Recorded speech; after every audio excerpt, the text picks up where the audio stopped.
Voilà, ce soir, nous avons un sujet un peu délicat à traiter et envisager une des, une des ruses les plus subtiles, les plus perverses et les plus dangereuses de l'esprit de l'Antichrist de notre temps, le féminisme.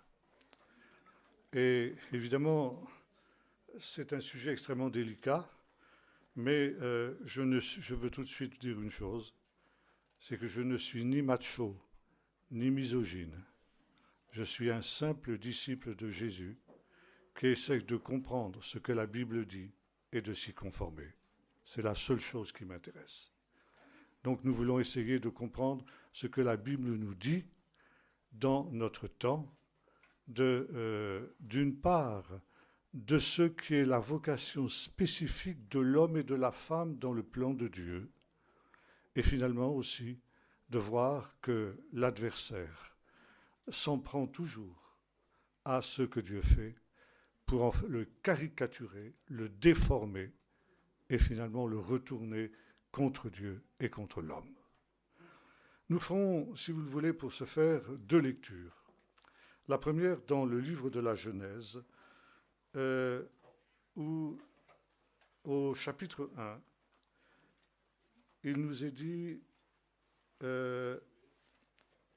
au verset 26, Dieu dit, « Faisons l'homme à notre image, à notre ressemblance, pour qu'il domine sur les poissons de la mer, sur les oiseaux du ciel, sur le bétail, sur toute la terre et sur tous les reptiles qui rampent sur la terre. Il créa l'homme à son image, il le créa à l'image de Dieu. Il les créa, mâle et femelle. Dieu les bénit et Dieu leur dit, soyez féconds, multipliez, remplissez la terre, soumettez-la, dominez sur les poissons de la mer, sur les oiseaux du ciel, sur tout animal qui rampe sur la terre. Dieu dit, voici, je vous donne toute herbe porteuse de semences et qui est à la surface de toute la terre, tout arbre fruitier aussi porteur de semences, ce sera votre nourriture. Et à tout animal de la terre, à tout oiseau du ciel, à tout ce qui rentre et qui a du souffle de vie, je donne toute herbe verte pour nourriture, et il en fut ainsi. » Un deuxième texte dans l'épître de Paul aux Éphésiens, au chapitre 5 et au verset 22. « Femmes, soyez soumises chacune à vos maris, comme au Seigneur.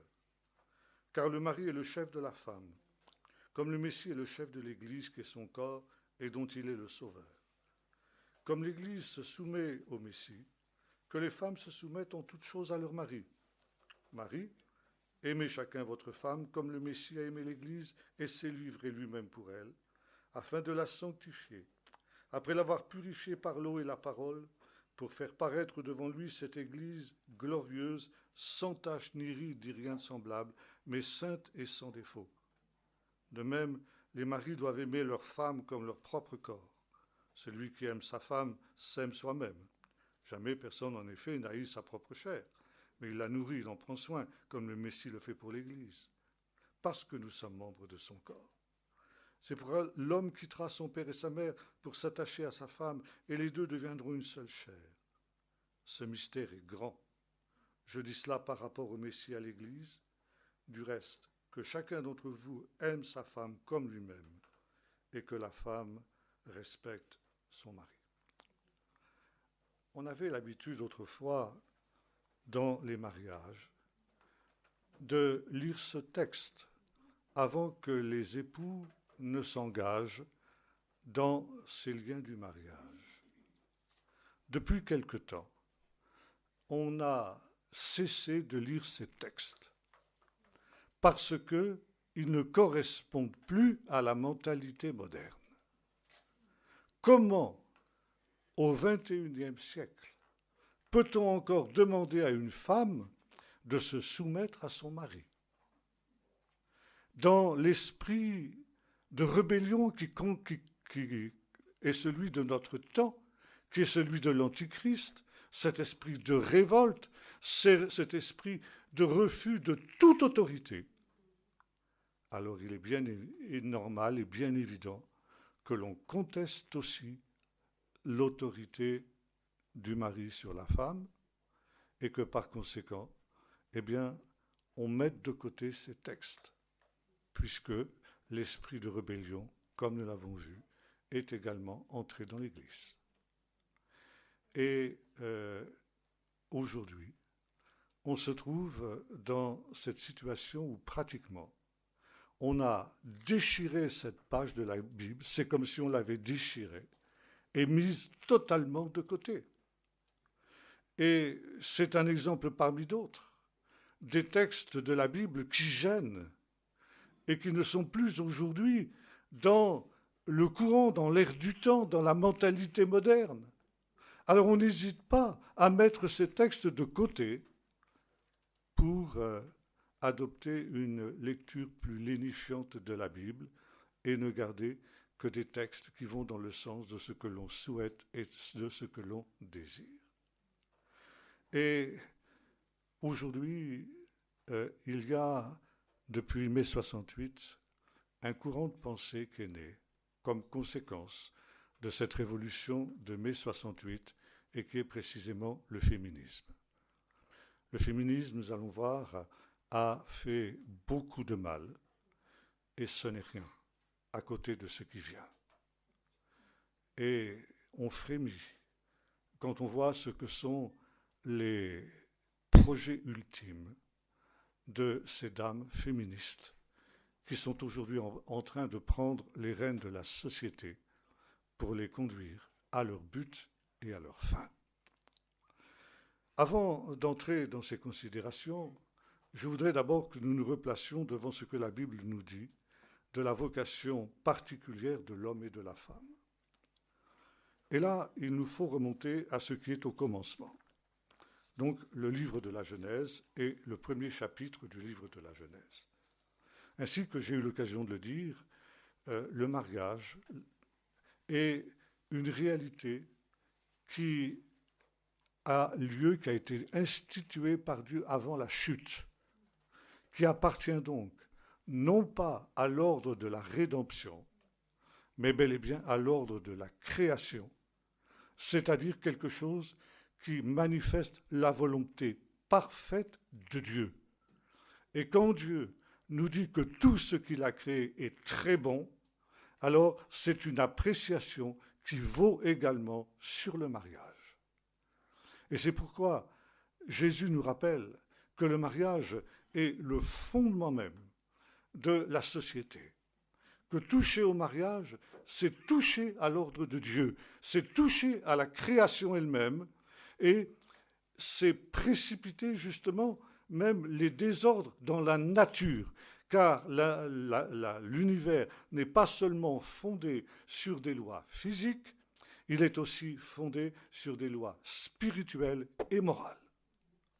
Et Jésus nous dira dans le Sermon sur la montagne que celui qui touche au plus petit de ses commandements touche au fondement même du ciel et de la terre. Et dans les textes apocalyptiques que nous trouvons par exemple chez les prophètes, il nous est dit « la terre chancelle ». La terre est comme un homme ivre qui est en train de s'écrouler sur ses fondements même. Pourquoi ?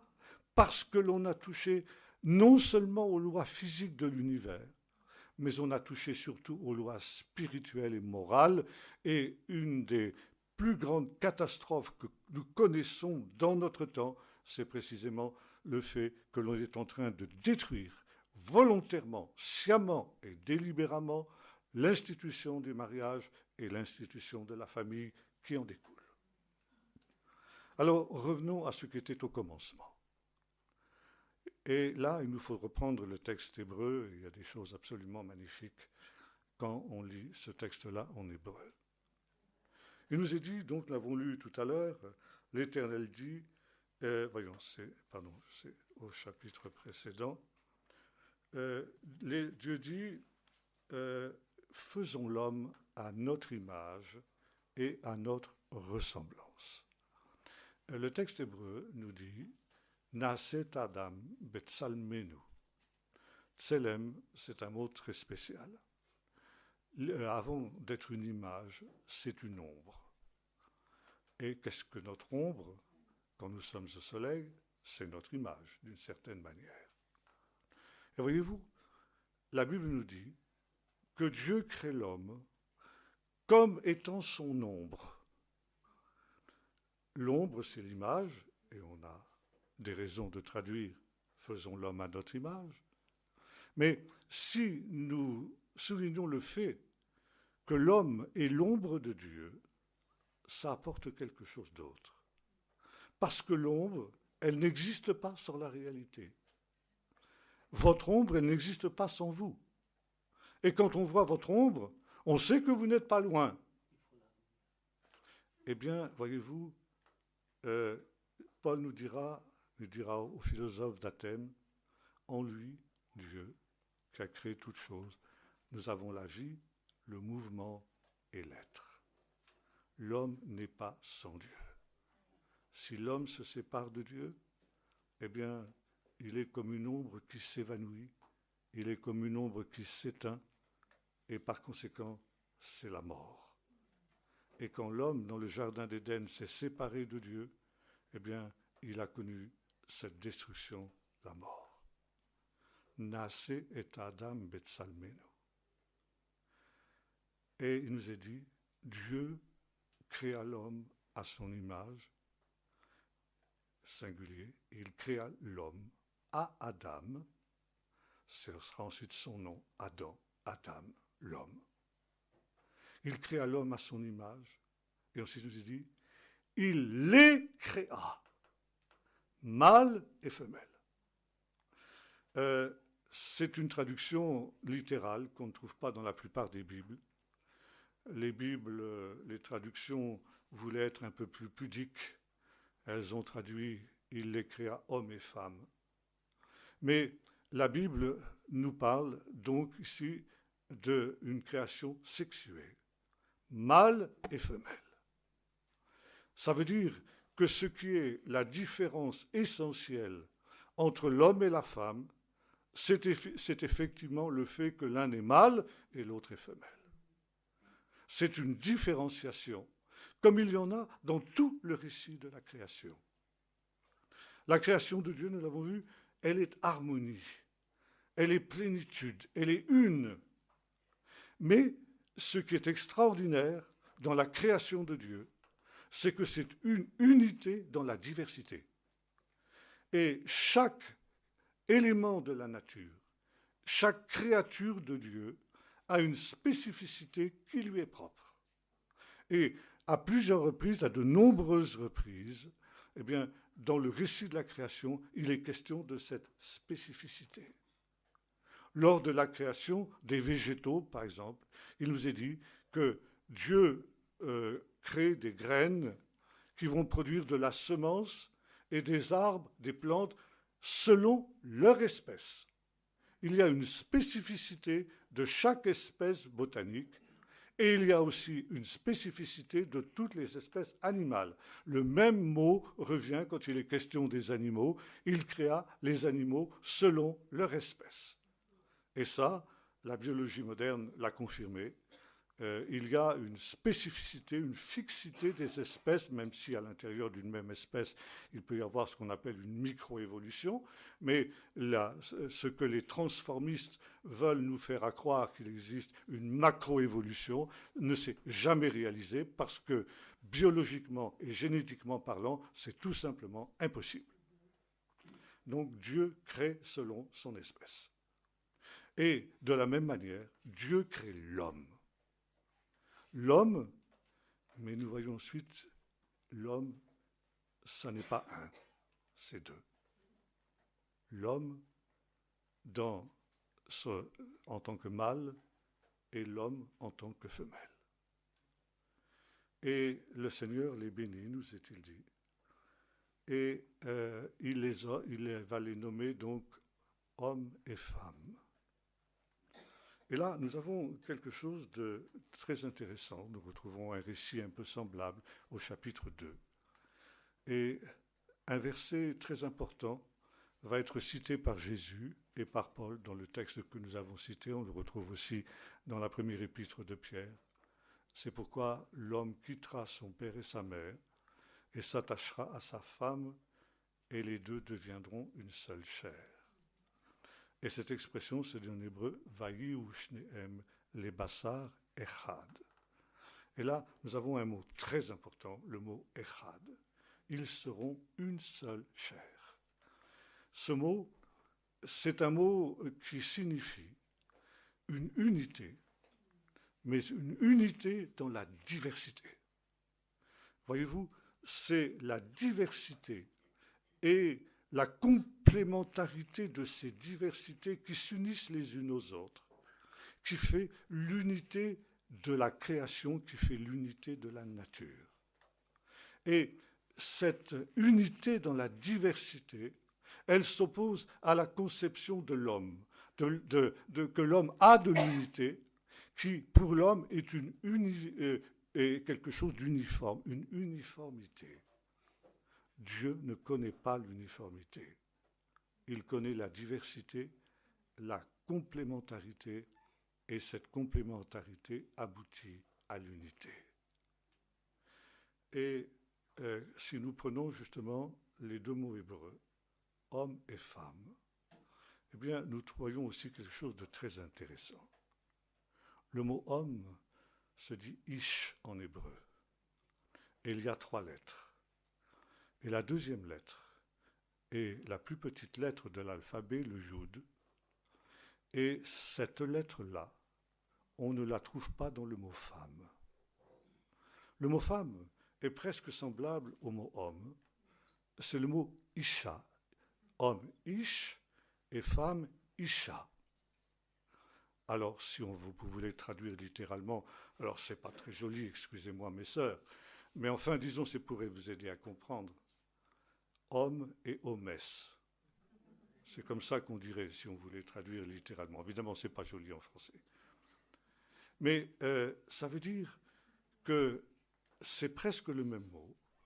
Là aussi, dans le mot femme, isha, il y a 3 lettres.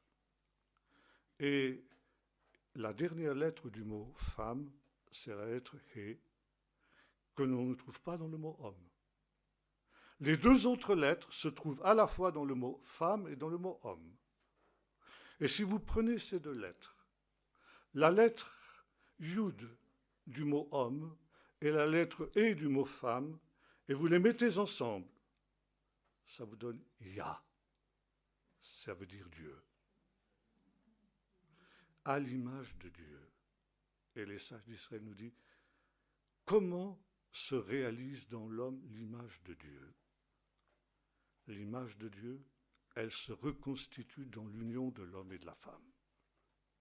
C'est lorsque l'homme et la femme, dans le mariage, mettent en commun la différence qu'est la leur, le yud de l'homme et le hé de la femme, que l'image de Dieu apparaît dans le couple. Le couple est l'image de Dieu, en tout cas, il est appelé à l'être.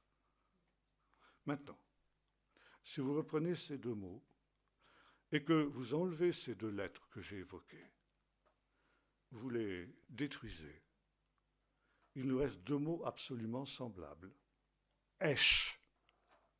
Esh en hébreu, ça veut dire le feu. Feu contre feu. Ça veut dire, si Dieu n'est pas au milieu du couple, si Dieu n'est pas dans le mariage, c'est feu contre feu. Ça veut dire, c'est destruction.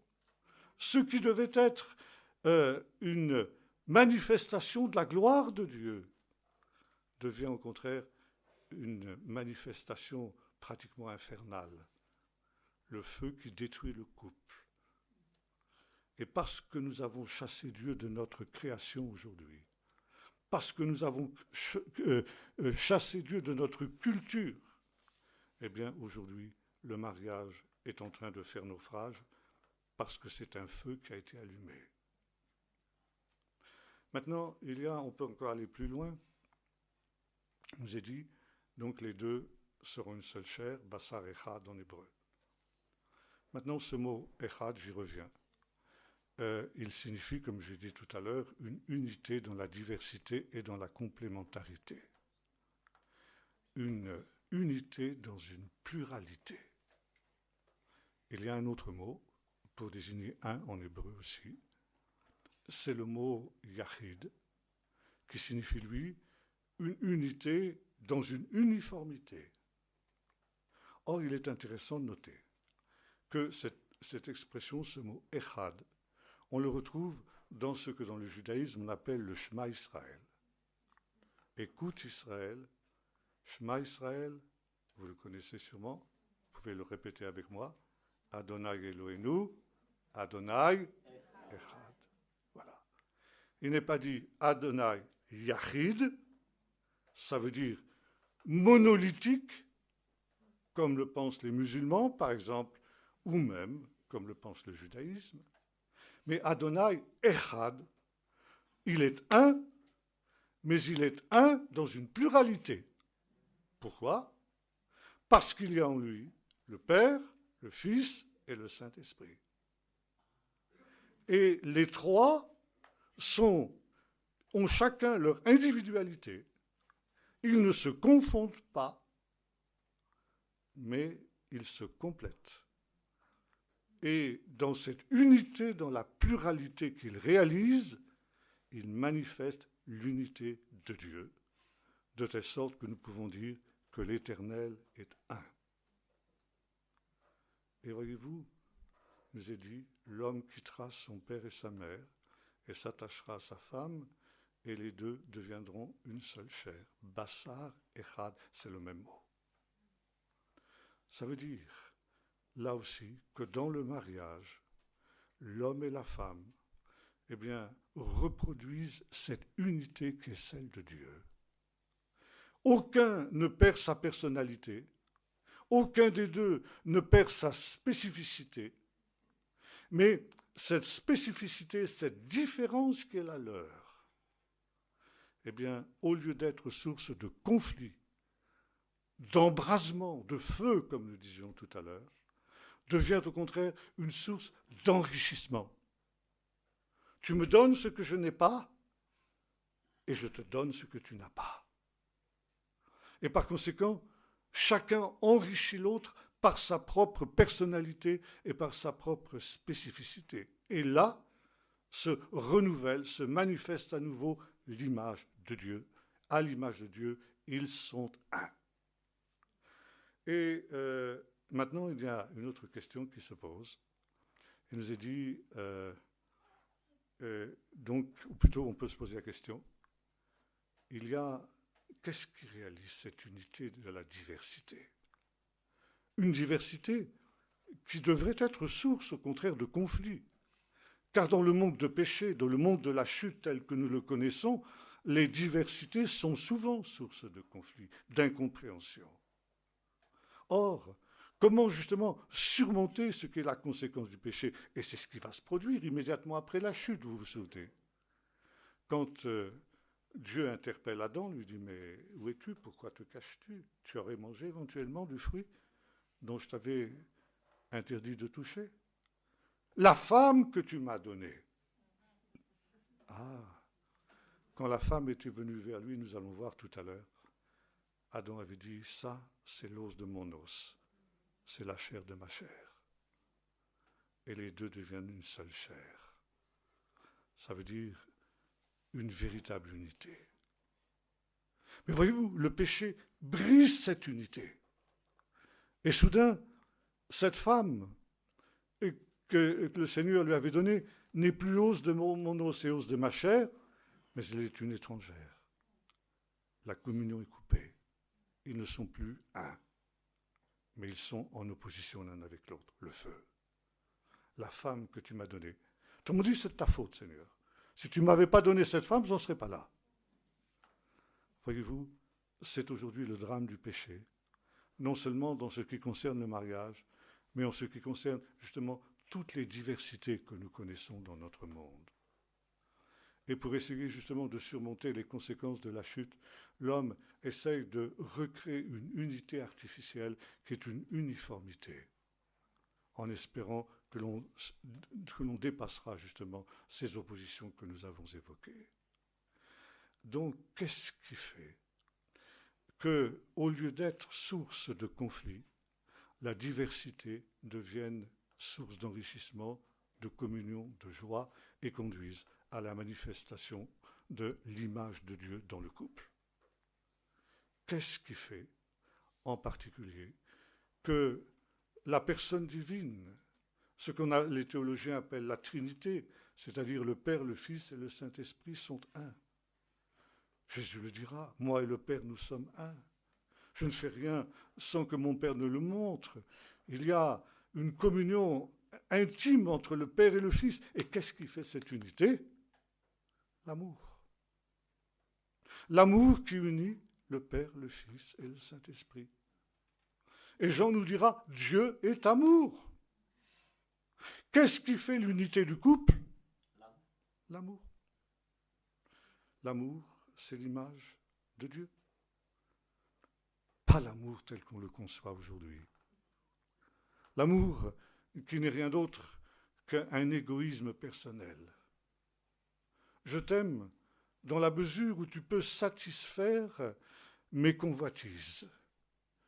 On pourrait dire, je t'aime comme j'aime la crème au chocolat, pour le bien que ça me fait. Et le jour où je suis écœuré du chocolat, eh bien, je laisse le chocolat de côté, j'en prends un autre. C'est pas l'amour, ça. Ça, c'est l'égoïsme.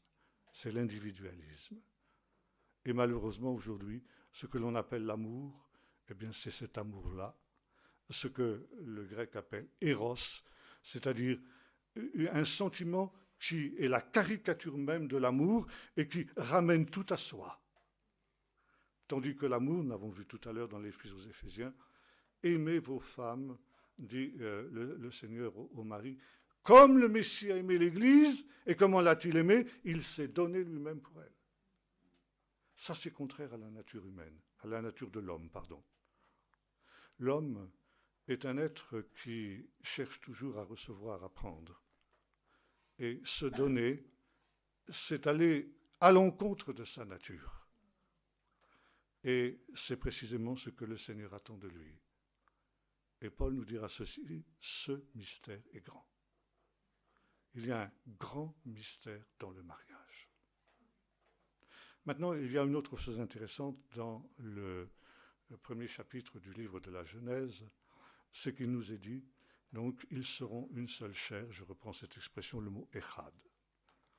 Je vous ai dit que chaque mot a une valeur numérique en hébreu, parce que chaque lettre de l'alphabet hébraïque a une telle valeur, et qu'en additionnant la valeur numérique des différentes lettres qui forment ce mot, on peut avoir la valeur numérique du mot tout entier et comparer ces différents mots pour en tirer justement des conclusions.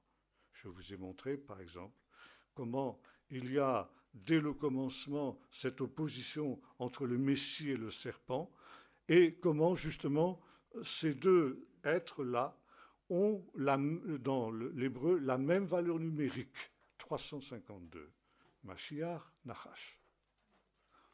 Et ici, il est intéressant de se demander quelle est la valeur numérique du mot Echad. 1, c'est 13. 1 égale 13. Alors les mathématiciens vont peut-être avoir les cheveux qui se dressent sur la tête, mais c'est exactement ça, 1 égale 13. Et on se pose la question, est-ce qu'il y a un autre mot qui a comme valeur numérique 13? Oui, il y en a un autre. C'est le mot Ahava, qui signifie amour. Voyez-vous, Dieu est un. Et quand nous disons le schéma, écoute Israël, l'Éternel notre Dieu est un, nous disons aussi ce que Jean nous dit dans son épître, écoute Israël, l'Éternel notre Dieu est amour, parce que c'est la même valeur numérique. Et ce qui fait l'unité, justement, le fait que le Père, le Fils et le Saint-Esprit sont un, c'est parce qu'ils sont unis par cet amour qui se donne. C'est un dialogue permanent où chacun donne à l'autre et reçoit de l'autre. Et la vocation de l'homme et de la femme, au travers du mariage tel que Dieu l'a conçu, est de réaliser, et en tout cas de s'efforcer de réaliser justement cette même image de Dieu, ça veut dire ce même amour. Et si l'amour véritable, l'amour de Dieu est répandu dans nos cœurs par le Saint-Esprit, alors cette unité qui est l'image de Dieu se reproduit aussi dans le couple. Avant d'aborder le deuxième texte, je voudrais aussi maintenant m'arrêter quelques instants sur le chapitre 2 du livre de la Genèse, où l'auteur revient un petit peu sur cette création de l'homme et de la femme. Et il nous est dit que Dieu, après avoir amené les animaux vers l'homme, Adam, qui était encore seul à ce moment-là, eh bien, constate que l'homme ne trouve pas d'aide qui soit semblable à lui. Et il déclare ceci, « Il n'est pas bon que l'homme soit seul. » Dieu constate qu'il y a quelque chose qui manque à sa création. Et c'est ainsi qu'il va faire tomber l'homme dans un profond sommeil pour lui prendre une côte dont il fera une femme. À cette côte, qu'est-ce qu'elle a fait rire les inconvertis? Vous vous rendez compte? Une côte. Dieu fait une femme d'une côte. Eh bien là aussi, il y a quelque chose de très intéressant. Parce que la côte aussi, en hébreu, c'est la même racine que le mot ombre dont je parlais tout à l'heure, tselem. Pourquoi? Parce que la côte, c'est l'os qui est sur le côté du corps de l'être humain. Et c'est la raison pour laquelle Dieu va prendre cette côte pour en faire une femme. Et voyez-vous, nous avons ici le même jeu de mots que celui que nous avons au commencement quand il nous est dit « Faisons l'homme, Betsalmenu, à notre image, à notre ressemblance ». Ça veut dire l'homme va être l'ombre de Dieu et la femme va être l'ombre de l'homme. Voyez-vous, il y a cette hiérarchie, l'homme ombre de Dieu et la femme ombre de l'homme. Paul reprend cette idée en disant, eh bien, la femme est la gloire de l'homme, de la même manière que l'homme est la gloire de Dieu. Et voyez-vous, l'ombre, c'est aussi d'une certaine manière la gloire. L'image, c'est la gloire. Elle manifeste ce qu'il y a de positif et ce qu'il y a de précieux dans l'être humain. Gloire, en hébreu, ça se dit kavod. Et ça vient d'une racine, la kaved, qui signifie quelque chose de lourd, quelque chose de pesant, quelque chose qui a du poids, donc qui a de la valeur, quelque chose qui est précieux. Et voyez-vous, quand la Bible nous dit que l'homme est l'ombre de Dieu, donc la gloire de Dieu, ça veut dire qu'aux yeux de Dieu, il est précieux. Et quand la Bible nous dit que la femme est la tselem de l'homme, l'ombre de l'homme, ça veut dire que pour le mari, la femme doit être quelque chose de précieux. Maintenant, les rabbins ont posé aussi une question intéressante. Ils ont dit, pourquoi Dieu a-t-il pris une côte pour faire la femme? Pourquoi n'a-t-il pas pris, par exemple, un os de la tête, un os du crâne? Et la réponse est celle-ci, pour que la femme ne domine pas sur lui. Pourquoi Dieu n'a-t-il pas pris pour faire la femme un os du talon?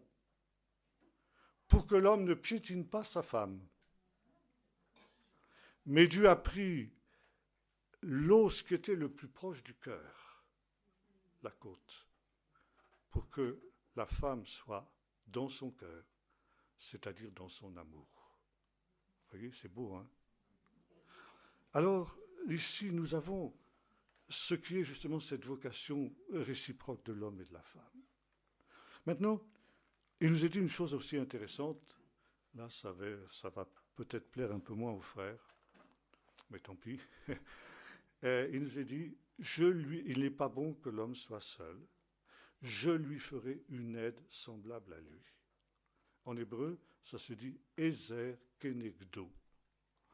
Neged, ça veut dire, oui, en face de lui, un vis-à-vis, comme vous regardez votre image dans un miroir. Mais ça veut dire aussi quelque chose qui est en face de lui. Et même l'ifné, qui est contre lui. Une kenegdo, qui est contre lui. Et voyez-vous, c'est très intéressant. Ça veut dire qu'il y a des moments où une femme doit savoir s'opposer à son mari, être contre lui. Ça vous fait plaisir, les sœurs? J'espère qu'il n'y aura pas trop de crépage de chignons ce soir dans les chaumières. Mais vous voyez, il y a des choses que seule une femme peut dire à son mari à cause de l'intimité qui les unit. Des choses que peut-être les autres voient, mais qu'ils n'osent pas dire parce que justement ils manquent de cette intimité. Heureux l'homme qui sait écouter les conseils pertinents d'une femme sage qui lui dit attention là, tu es en train de te tromper. Ça ne veut pas dire que les femmes aient toujours raison. Ça ne veut pas dire qu'il faut prendre pour parole d'évangile tout ce que disent les femmes. Mais ça veut dire que quand une femme dit à son mari attention, il ferait bien justement de faire attention et de ne pas l'écarter d'un revers de la main. Alors, vous voyez, ça c'est la vocation du mariage, la beauté du mariage. Ce mystère est grand. Et ça reste un mystère parce qu'il y a des choses qui nous échappent. Elles touchent aux mystères les plus profonds de la divinité, de la Trinité. Et par conséquent aussi, nous dira l'apôtre Paul, de la relation entre le Messie et son Église. Et on pourrait dire aussi de son peuple d'Israël. Alors c'est des choses qui nous dépassent, dont nous ne comprendrons la portée que dans l'éternité. Et c'est la raison pour laquelle le mariage est si important aux yeux de Dieu et doit être quelque chose qui doit être cultivé, qui doit être gardé précieusement, avec aussi ses conséquences, évidemment, qui est la famille. La famille qui est quelque chose d'indispensable. Ça, c'est le plan de Dieu. Or, aujourd'hui, depuis cette fameuse révolution culturelle, ce plan merveilleux de Dieu est remis en cause, est remis en question fondamentalement et radicalement. C'est la destruction programmée de ce programme de Dieu et de l'existence de la famille. J'ai évoqué il y a je ne sais pas si c'est ce matin ou hier soir, c'était hier soir plutôt, je pense, l'idéologie du genre, gender, qui est une conséquence de cette abomination des abominations qui a été votée par le précédent gouvernement, le soi-disant mariage pour tous. Et ce mariage des homosexuels était en réalité un mariage pour personne. Parce que, en affirmant que deux individus du même sexe peuvent constituer un couple au même titre qu'un mâle et une femelle, eh bien, c'est la destruction de la notion même du mariage. Et ceux qui ont poussé à cela savaient parfaitement ce qu'ils faisaient. Or, qui était derrière cela? Eh bien, les mouvements féministes. Les mouvements féministes qui sont nés en 1968 et pour lesquels il s'agit d'abolir toute différence entre l'homme et la femme. Aujourd'hui, nous avons vu que dans le plan de Dieu, la diversité est la norme et la règle. Donc la spécificité aussi de chacun d'entre nous est unique.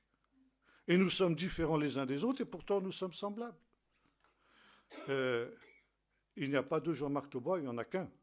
Et c'est un de trop. Mais je suis unique. Vous êtes unique, vous aussi. Et voyez-vous, c'est ce qui fait la beauté du plan de Dieu. Dans l'Église, chacun peut apporter justement sa propre spécificité et être conscient de ses limites. Paul nous dit, nous ne dépassons pas nos limites. Et chacun doit savoir ce à quoi Dieu l'appelle. Alors, Dieu peut t'appeler pour des choses spectaculaires et Dieu peut t'appeler pour des choses beaucoup plus humbles. Dieu peut donner à l'un 5 talents et à l'autre 3 talents et à l'autre 1 talent. Et celui qui a reçu un talent n'a pas à être jaloux de celui qui en a 5, parce qu'il ne sera pas récompensé au rendement. Dieu ne nous met pas aux pièces. Il ne nous récompense pas en fonction de, disons, la quantité de travail que nous avons fourni. Il nous récompensera selon la fidélité qui aura été la nôtre dans la gestion de ce qui nous aura été donné. Or, aujourd'hui, et c'est l'esprit de 68, il n'y a plus de limite. Chacun peut tout faire, chacun est tout. Et dans l'Église, tout le monde peut enseigner, tout le monde peut prêcher, tout le monde peut baptiser, tout le monde peut tout faire, comme dans le monde. Il n'y a plus d'enseignants ni d'enseignés, mais 68. Mais chacun doit être absolument semblable, absolument identique à l'autre, et il s'agit d'effacer toute particularité, toute spécificité. Et cette révolution culturelle occidentale est en train de gagner aujourd'hui le monde entier. Et il faut donc effacer toute différence entre l'homme et la femme. Cette spécificité du mâle et de la femelle doivent disparaître et tout doit être aujourd'hui évalué selon la théorie du genre. Et l'idée des féministes de mai 68, et qui est en train de se concrétiser aujourd'hui, c'est que toutes les femmes sont potentiellement des lesbiennes. Et qu'il faut cultiver donc cette potentialité dans l'être de chaque femme. Et de ce double caractère de la femme naîtra justement l'égalité entre l'homme et la femme et par conséquent la libération de la femme. L'égalité ne suffit pas. Alors bien sûr, il y avait aussi des choses à faire dans ce domaine. Il est tout à fait logique qu'on soit arrivé à cette idée, que l'on arrive petit à petit, qu'à travail égal, hommes et femmes doivent recevoir le même salaire. Il était normal qu'on donne aux femmes le droit de vote. L'égalité des droits avec les hommes, ça ne se discute pas. Ça, c'était bien. Maintenant, on est allé beaucoup trop loin dans ce domaine-là. L'égalité est devenue indifférenciation. Il ne faut plus qu'il y ait la moindre différence entre l'homme et la femme. Et il s'agit aujourd'hui de combattre l'oppression hétérosexuelle. Ils le disent comme ça. L'hétérosexualité est une oppression de la femme. Et elle devient suspecte, l'hétérosexualité. L'hétérosexuel, voilà l'oppresseur aujourd'hui. Il y a cette idée d'une bisexualité originelle de la femme qu'il faut encourager. Et le mâle homosexuel est aujourd'hui dénigré, y compris dans les textes du Parlement européen. Ce n'est pas simplement une idée dans l'air, on est en train de légiférer dans ce sens-là. C'est une nouvelle dictature de la pensée. Il est interdit de penser et de parler autrement que comme ça. Et c'est finalement la haine de l'autre. On est en train de vouloir créer une guerre des sexes. Au lieu de l'amour qui doit unir l'homme et la femme dans le couple, comme nous l'avons parlé il y a quelques instants, on est en train d'allumer un feu entre l'homme et la femme. La haine remplace l'amour. Et par conséquent, évidemment, l'unité entre l'homme et la femme est devenue impossible. Et c'est le signe du naufrage de notre société tout entière. On va aujourd'hui beaucoup plus loin que le gender. On va vers le post-gender, c'est-à-dire l'élimination de tout genre. Et l'idée est la suivante. C'est puisque donc la femme est potentiellement bisexuelle, il faut maintenant, par manipulation génétique, les biogénéticiens pensent qu'ils sont maintenant capables de manipuler le génome humain et par conséquent, eh bien, de transformer, de créer une nouvelle race humaine, un surhomme, comme nous avons eu l'occasion de le dire. Donc en manipulant les gènes. Et l'idée, c'est de créer un être qui ne serait ni mâle ni femelle, mais qui serait à la fois mâle et femelle, et qui pourrait donc avoir à la fois un comportement homosexuel et un comportement hétérosexuel uniquement pour le plaisir.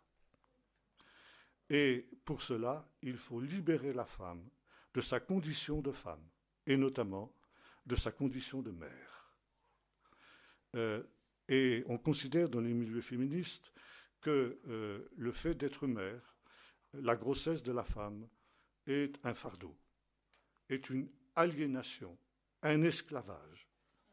D'ailleurs, quand la femme se trouve enceinte, eh bien, elle n'est plus propre au travail. Elle est en congé de maternité et par conséquent, elle devient improductive pour la société capitaliste qui manipule tout ça. Et c'est pourquoi, par exemple, une société comme Google exige déjà de ses employés femmes que, si elles sont jeunes, elles fassent congeler leurs ovocytes fécondés, qui sont maintenus au congélateur jusqu'au moment, pour que justement que ça ne nuise pas à leur carrière, jusqu'au moment où, bien disons, elles seront un peu plus calmes et on pourra réimplanter ces ovocytes dans leur utérus pour qu'elles deviennent mères. Alors vous avez aujourd'hui des aberrations de ce type-là qui se font. Donc il faudra libérer la femme du fardeau de la maternité. Et on est en train de fabriquer des utérus artificiels pour que naissent des enfants de cette manière-là. Alors ce sera encore beaucoup plus formidable parce qu'on pourra avoir un enfant à la carte. Et on pourra, par exemple, décider, classifier les embryons. Alors on en façonnera qui seront destinés à être les classes dirigeantes, d'autres qui seront des intellectuels, d'autres qui seront des manuels, et d'autres, et n'ayons pas peur des mots, qui seront des esclaves. Et on a déjà ça maintenant avec les mères porteuses. Les mères porteuses, ce sont celles qui vont permettre aux femmes intellectuelles de se consacrer entièrement à ce que l'on attend d'elles, c'est-à-dire leur travail intellectuel, et les mères porteuses vont les soulager. Autrement dit, les mères porteuses seront une nouvelle forme d'esclaves de ces dames qui seront les grandes patronnes de tout cet ensemble-là. Ça veut dire que la femme ne sera plus mère, elle ne sera plus épouse, elle n'aura plus d'âme et elle n'aura plus de rôle spécifique dans la société. La société exige des femmes qu'elles soient en tout point semblables à des hommes, qu'elles fournissent le même travail que les hommes, qu'elles aient les mêmes capacités dans tous les domaines que les hommes. Et nous sommes ici entrés dans cette ère du post-gender, comme je disais tout à l'heure, de telle sorte que maintenant aussi, non seulement on va ainsi permettre à la femme de ne plus avoir d'enfants, la sexualité ne servira plus qu'au plaisir. D'ailleurs, c'est intéressant, c'est le professeur Jacques Ellul qui notait que cette libération sexuelle, cette révolution sexuelle qui est la marque de mai 68, eh bien, entre parfaitement dans les plans des dirigeants actuels. L'homme moderne est un homme parmi les plus contraints qui soient dans l'histoire. Nous sommes en train de perdre les unes après les autres toutes nos libertés. Or, pour rendre cet esclavage moderne acceptable, les dirigeants ont besoin d'une soupape de sécurité, vous savez, comme une cocotte minute qui est sur le feu et qui commence à bouillir. S'il n'y a pas de soupape de sécurité, le couvercle va sauter au plafond et tout va exploser. Alors pour empêcher que la société explose, sous les pressions qui sont les nôtres maintenant, alors on donne une pseudo-liberté. La seule liberté qui nous reste, c'est la soi-disant liberté sexuelle. Comme ça, c'est une soupape de sécurité qui fait qu'il n'y a plus de contestation. Et je lisais une enquête très courageuse qui a été faite par un hebdomadaire français il y a quelque temps de cela sur la pornographie. Et il constatait que 70% des Français avaient eu affaire d'une manière ou d'une autre à la pornographie. C'est encouragé par les pouvoirs publics parce que ça sert de drogue, c'est le nouvel opium du peuple pour l'empêcher de penser et pour l'empêcher de se révolter. Et autrement dit, cette soi-disant liberté n'est rien d'autre qu'un nouvel esclavage. la société exige que les femmes maintenant soient des hommes. Et non seulement la femme sera libérée de ses grossesses, mais puisque il n'y aura plus de grossesse possible, on va aussi la libérer de son cycle menstruel. On va aussi, il y a un autre problème, vous comprenez bien qu'il y a quand même une inégalité inacceptable entre l'homme et la femme aujourd'hui, c'est que l'homme est physiquement plus fort que la femme en général. Ça, c'est inacceptable, vous comprenez bien. Ça, c'est pas l'égalité. Alors, on se fait fort, maintenant c'est le cas de le dire, de manipuler le génome des filles pour que justement elles soient de la même force que les hommes. J'espère qu'on leur mettra aussi des moustaches, ça aidera à ajouter quelque chose à leur charme. Et alors on aura des équipes de foot mixtes, hommes-femmes, qui s'affronteront. On aura des combats de boxe entre un homme et une femme, qui seront à égalité de force. Alors vous allez me dire, mais c'est fou, c'est de la science-fiction? Non. C'est quelque chose qui est véritablement pensé aujourd'hui. Or, justement, on peut même craindre qu'on arrive à un stade où la reproduction naturelle soit interdite, où il faudrait maintenant avoir un permis pour enfanter. Et aujourd'hui, on a déjà, avant d'arriver à ces extrémités-là, on exige des hommes et des femmes des comportements neutres. Et même, on veut un langage neutre, ce qu'on appelle le langage inclusif, qui ne soit plus masculin ou qui ne soit plus féminin. Ça montre justement cet esprit de rébellion qui est à l'œuvre dans notre situation actuelle. Et l'homme est contraint pratiquement aujourd'hui au plaisir matérialiste, à la consommation débridée. Et pour cela, il faut faire taire la conscience des hommes pour se la soumettre. Et là aussi, c'est quelque chose de terrible qui a conduit à la banalisation du divorce. La banalisation du divorce à laquelle nous arrivons aujourd'hui n'est pas innocente. Ce n'est pas simplement un phénomène qui s'est déroulé naturellement, c'est quelque chose qui est le résultat d'une planification. Ça veut dire la volonté de briser les couples et les mariages. Or, aujourd'hui, 70% des divorces le sont à la demande des femmes. Les femmes ont acquis justement cette indépendance qui leur permet justement d'être autonomes, et beaucoup d'entre elles, justement, eh bien, préfèrent être ce qu'on appelle aujourd'hui des familles monoparentales. Et c'est intéressant de noter que dans les cas de divorce, systématiquement, même si c'est la femme qui est en tort, eh bien, les enfants sont systématiquement confiés à la femme. L'homme ne compte plus. Même chose dans l'administration française. Si deux candidats, hommes ou femmes, se présentent sur le même poste à capacités égales, c'est toujours la femme qui choisit. Parce qu'il y a justement cette influence du féminisme. C'est la société tout entière qui est en train de se décomposer. Et aujourd'hui, on arrive à une situation qui est véritablement catastrophique. Or, cette situation, je le disais tout à l'heure, elle se manifeste aussi dans les églises. Et aujourd'hui, donc, on arrive à cette même idée qu'il n'y a plus ni homme ni femme, que chacun peut faire n'importe quoi. Et c'est dans le couple la même chose. Je me souviens d'un couple qui s'est converti quand j'étais pasteur à Vannes, où le mari était à la maison, il s'occupait des enfants et de la cuisine, et la femme travaillait pour gagner l'argent du ménage.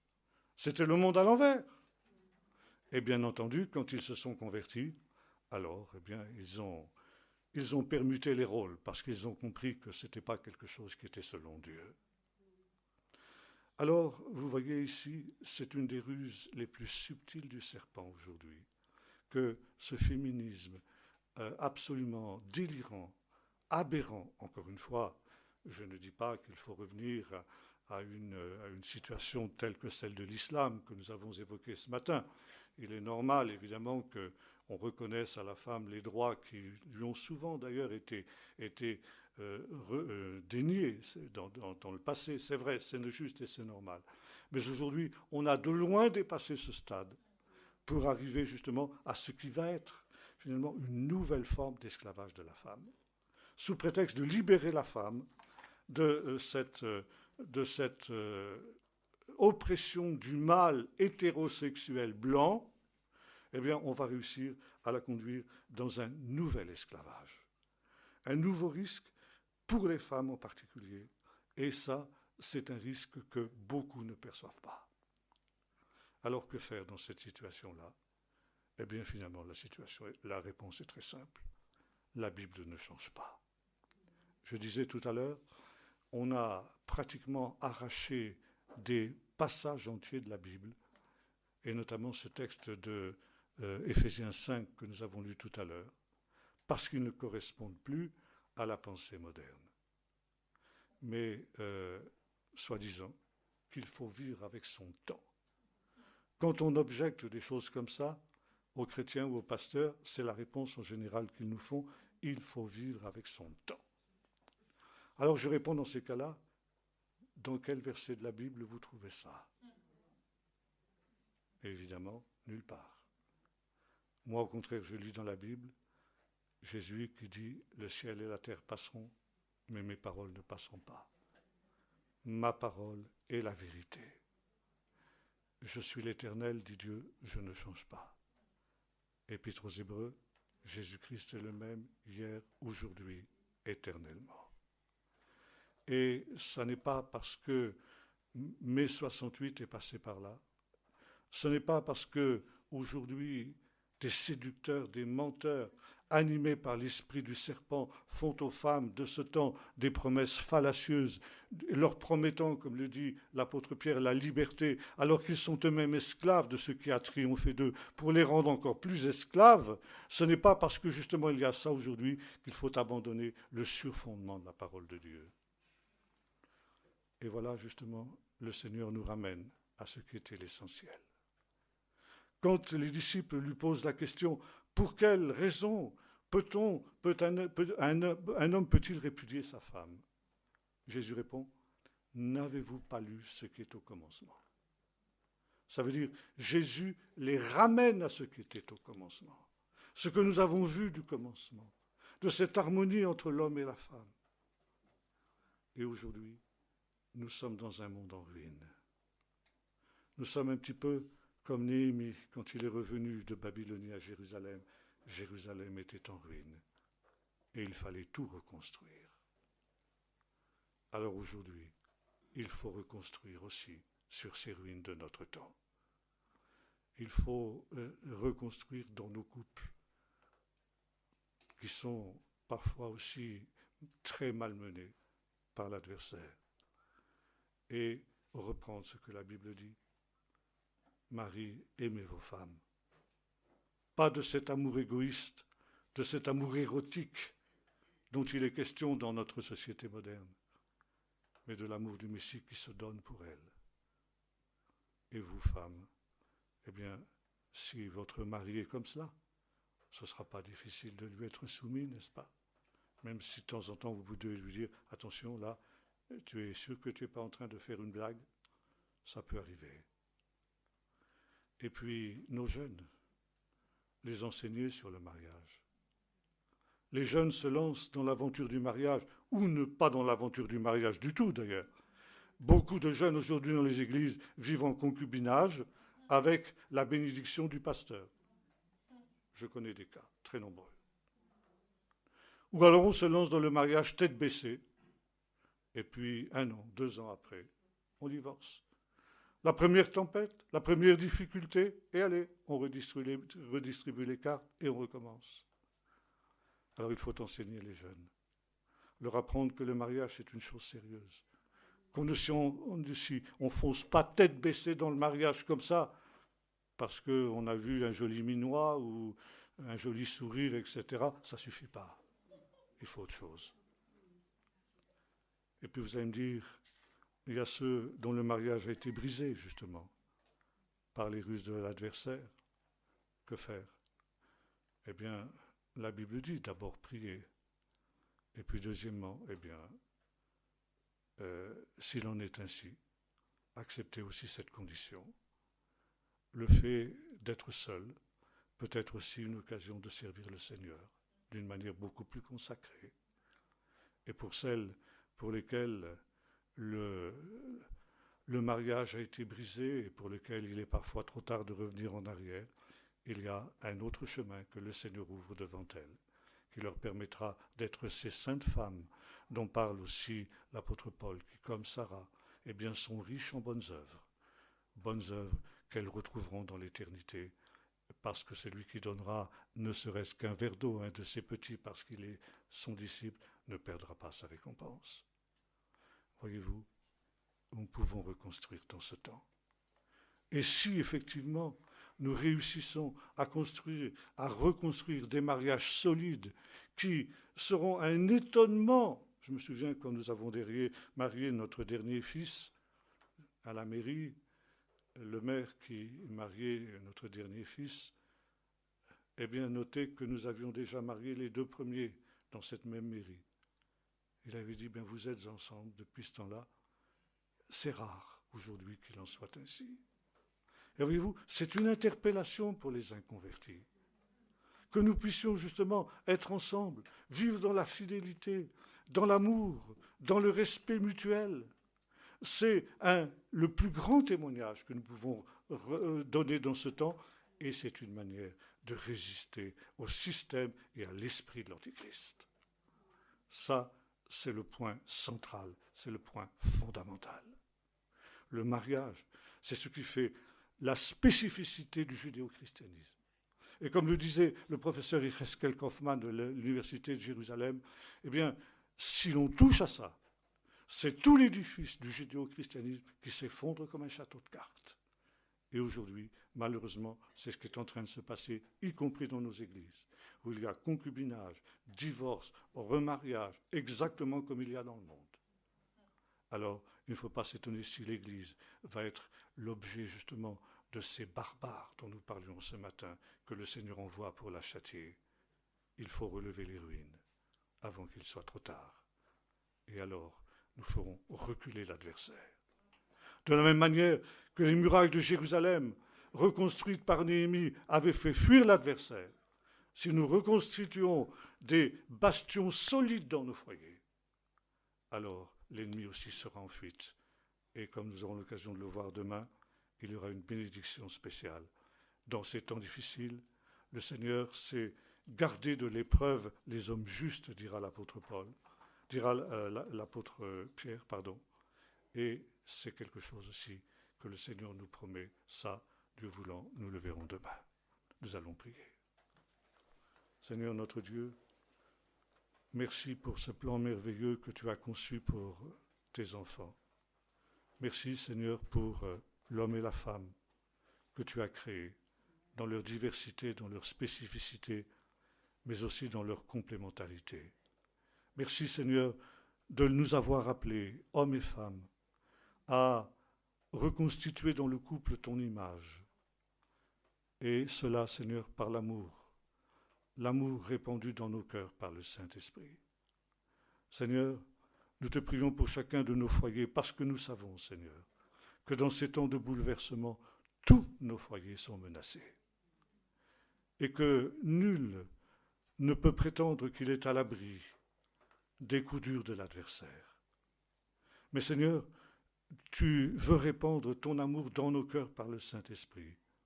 Et comme le disait ta parole, l'amour est plus fort que la mort. Alors Seigneur, renouvelle notre amour pour qu'il soit plus fort que toutes les puissances de mort qui viendraient de l'adversaire. Seigneur, que nos couples puissent être véritablement un en toi, comme tu es un Père, Fils et Saint-Esprit. Seigneur, que nos enfants puissent le voir et qu'ils puissent, eux, être aussi dans ta communion véritable et aussi créer des foyers qui soient des modèles et des exemples dans ce temps de ruine où tout est détruit. Nous te prions, Seigneur, pour tes églises, pour qu'elles aussi aient à cœur de reconstruire sur ces ruines qui ont été accumulées par l'adversaire, et que l'on revienne dans ta parole, Seigneur, parce que ta parole ne change pas, ta parole est la vérité. Seigneur, que chacun d'entre nous puisse humblement se soumettre à la part que tu lui as faite, en étant conscients, Seigneur, que ce n'est pas en cela que nous serons grands devant toi, mais dans la manière dont, avec fidélité, nous aurons assumé la tâche que tu nous assignes, de telle manière, Seigneur, que tu puisses nous dire, c'est bien, bon et fidèle serviteur, tu étais fidèle en peu de choses, je te confierai de grandes, entre dans la joie de ton maître.